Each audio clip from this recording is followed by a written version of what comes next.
Pregnant నేను పోయి కాలంలో కూడా పడ్డా. కొంతమంది వాళ్ళ సారథి వాళ్ళు కూడా సాక్షులు ఉన్నారు. వాళ్ళ కూడా అన్న నాకు నవ్వుగా రాలేదు ఎవరు నేను ప్రోగ్రామ్ చేసిన ఉద్యోగంలో నా వంతు పాట నేను కూడా వాడినా. ప్రత్యేక తెలంగాణ కోసం నేను కూడా ఎంతో కాదు గజ్జగట్టి నీ వెంట నచ్చిన కదా నాకు నవ్వుగా రాదని చెప్తే సెకండ్ లిస్ట్ వస్తుందమ్మా ఖచ్చితంగా అని చెప్పేసి ప్రెగ్నెంట్ ఉంటూ కూడా నేను కాలు మొక్కిన అన్నది. కానీ ఇలా నా తలరాట బాగలేదా, ఇంతమంది నిరుద్యోగ కళాకారులు ఇక్కడ మిగిలిపోయారు. ఎవరో ఆట పాటలాంటి వాళ్ళు ఇలా అందంగా ముస్తాబై బ్రహ్మాండంగా నడుస్తున్నారు. కానీ మేమే పాపం చేసినాం, పాట పట్టుకొని నడిచినాం కదా. కానీ ఏదేమైనా కూడా మేము ఇంత కష్టపడ్డా కూడా మా కిషోర్ అన్న వచ్చిన జాబు నా తోటి కళాకారులకు నా వెంట తిరిగిన ప్రతి ఒక్క కళాకారుడికి నౌకరు రాలేదు. ఈ నౌకరు నాకు అర్థం చెప్పేసి త్యాగం చేసిన మహనీయుడు మన కిషోర్ అన్న గారు. అన్న ఒక్కడే కాదు, తన సతీమతైన మా రమక్క కూడా నా భర్త అడుగు జాడలో నడుస్తా, నా వెంట ఉన్న కళాకారులు ఒక్కరు కూడా నౌకరు రాలేదు. ఈ నౌకరు మాకు కూడా అర్థం చెప్పేసి ఇద్దరు లేఖలు చింపి వేసినటువంటి గొప్ప త్యాగమూర్తులు వాళ్ళిద్దరు. రాముడు సీతలేక వాళ్ళిద్దరు ముందుంటే మనం అంతా వారధమై ఈయన యొక్క స్టేజ్ ఏర్పాటు చేస్తున్నాం. మనకు నౌకరు వచ్చేంత వరకు ఈ పాటల పల్లకి ప్రస్థానం జరుగుతూనే ఉంటది. అవునా? అంతే కాదు సన్నవాడు బిర్యానీ ఉన్నదే ఓకేనా? ఇంకొకటి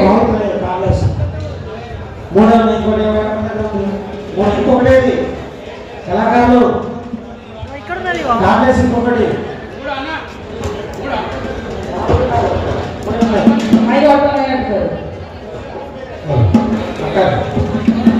ఓకే రెండో పాటలు పైన ఒక చిన్న పాట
తెలంగాణ అంటే కడుపు నిండుండేది, చెయ్యి తెలంగాణ అంటే చాలు ఉగాదిని తప్పించేది. అవునా కదా?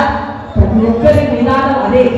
ఇలా ప్రత్యేక తెలంగాణ తెచ్చుకుంటే నౌకర్లు అదే చెప్పేసి ఇంతమంది నిరుద్యోగులు కొట్ట చేత పట్టుకొని అప్పుడు తెలంగాణ కోసం కొట్లాడేటప్పుడు వయసు మీద ఉన్నారు. ఇప్పుడు అందరు పిల్లలు పెరిగి మా ఏజ్ వచ్చారు, మీ ముసలి అయినా నౌకరి ఇంకా రాలేదు. అవునా కదా? ఇప్పటికే ఎప్పుడు సంపాదించుకోకుండా జీవితం ఎప్పుడు సంపాదించుకో చదువు వెళ్ళిపోయింది, సంగరాకపోయింది. ఇప్పుడు మనకి ఏదైపోతుంది, ఇప్పుడు వేరే ఏం చదువుకున్నా కూడా ఏదో ఒకటి రాదు. ఇది తప్ప దయచేసి పెద్దలు కళాకారుల గోస వ్యాస ఇవన్నీ మీకు గుర్తు చేసే రాబోయే తరాలకు కూడా పాట ఎంతో అవసరం. ఇట్లాంటి పెద్ద పెద్ద కళాకారులను కూడా మీరు అందరూ గౌరవించాలని మాకు నౌకరు తీయాలని చెప్పేసి ఈ వేదిక మీద కోరుకుంటూ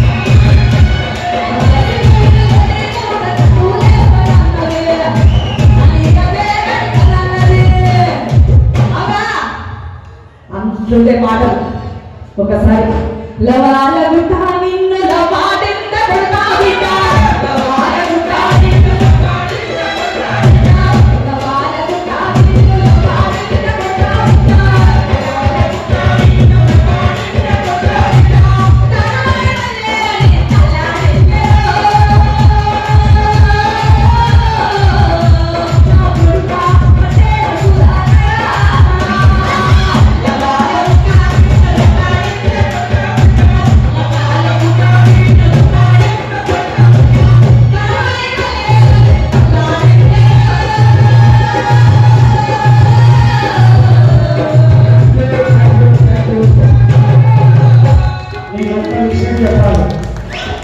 ఈ చెల్లె అప్పటి సారథి చైర్మన్ రసమయ బాలకృష్ణను ఎమ్మెల్యేగా ఎదగబెట్టిన మానకొండూరు పక్క నియోజకవర్గంలో ఉంటది.